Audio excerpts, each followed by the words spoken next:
Okay, now for the in-depth review of Captain America. And my God, like I cannot say enough about this movie.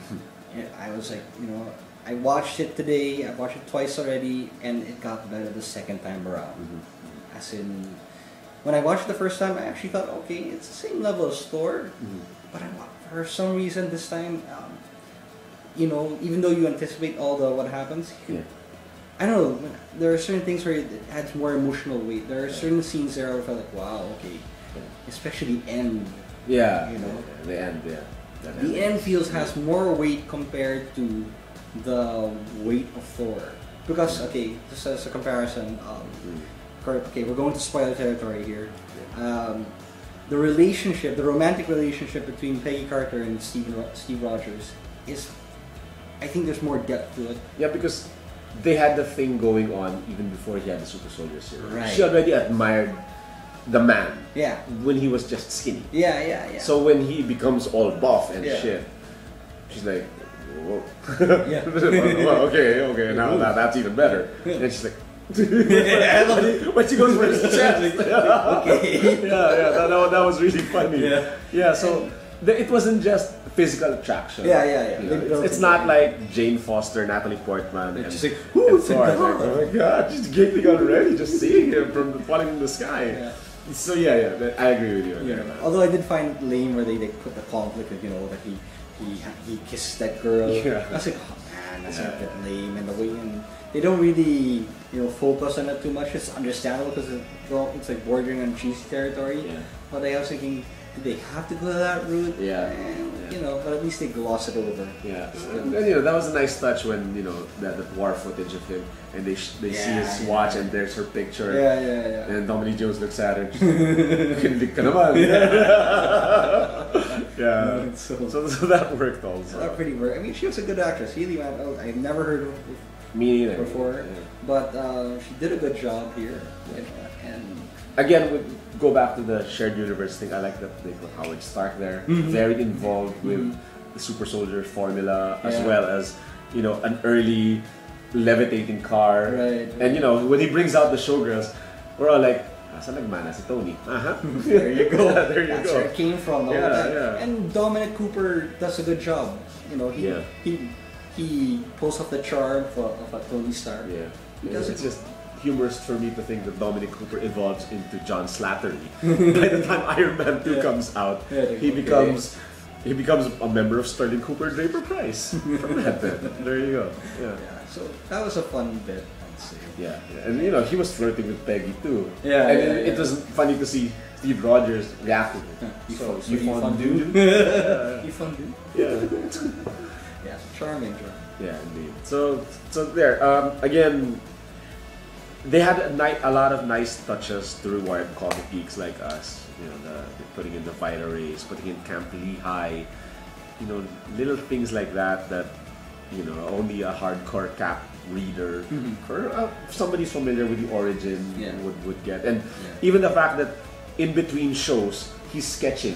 He's sketching the monkey. They acknowledge that he's an artist. He's really an artist because especially in the 80s, Steve Rogers, his job was he was a cartoonist. Yeah, He used to draw for Marvel Comics. Yeah. And so when he does that, I'm like, hey, they did that when he was with Bernie Rosenthal. That's what he was doing. So there. Yeah. But even though with all the acknowledgements to the geeks and all, they're able to make the story accessible. Yeah. Steve Rogers as a character he's not conflicted. He's not like Batman. Yeah. He doesn't have the same issues as Peter Parker, as Parker. Yeah. And he's not a god or someone who's arrogant like Iron Man or Thor. Again, he said it himself. He's just a kid from Brooklyn. Yeah. The thing he about was every man. Yeah. And the thing about Chris Evans' performance is that in someone else's hands it could come off as cheesy and bland, but for some reason the performance comes off as compelling. Yeah.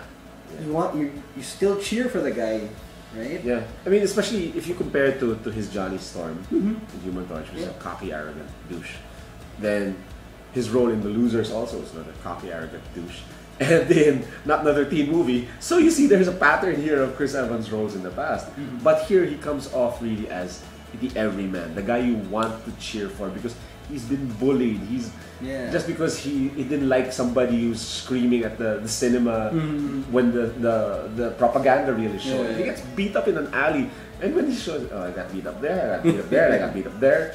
So when he finally embraces the super soldier body, you're really cheering for him. Like, see, good guys can finish first. Yeah. And it's not, you know, because like there are a lot of iterations on the character now. You have the Mark Miller version, the Ultimates version, which is he's Captain America, but he's a hard ass. Real hard ass. Takes no shit. That A doesn't stand for France.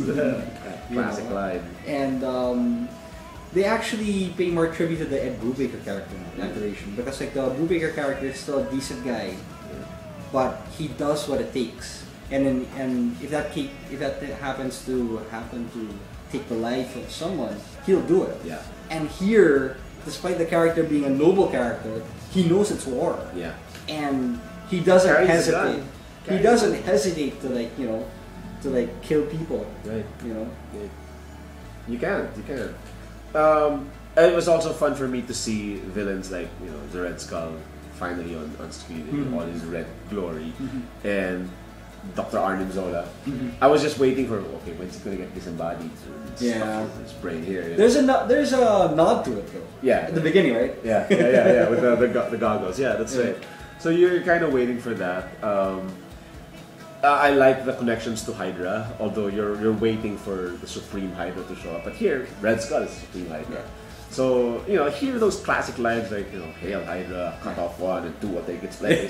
All of that stuff. I'm reciting it the whole time they're pronouncing it. So there. You didn't think it was silly though, the whole the salute. Yeah, I know. It makes sense in a way, but it's kind of funny. Already from the Reich by then. Yeah. And they said it here. They twisted it in the sense that even Hitler had gotten fearful of Johann Schmidt because he was just too effed up already. That even Hitler like somebody stop the red one. Yeah. So there, but I like that it kind of had it's not really steampunk, but very period technology going on. Reminds me of Sky Captain of the Yes. But way better. Yeah. Way better. Yeah. It as far has as the same feel. the vehicles and the radar and the targeting systems. Right. It had the same feel, but trust me, this way is better. Way better anyway. Yeah. Actually, the whole movie. I mean, Joe Johnston.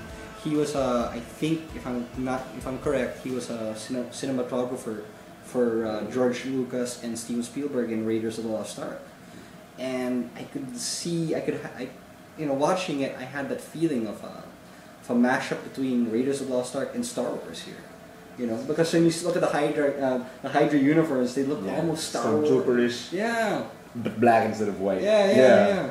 Right, and I had that feel for it. Yeah, and I really like the cosmic cube was it's the MacGuffin. It basically changes everything, but the way that they used it here, you really are very aware. Okay, this thing, it's from the gods.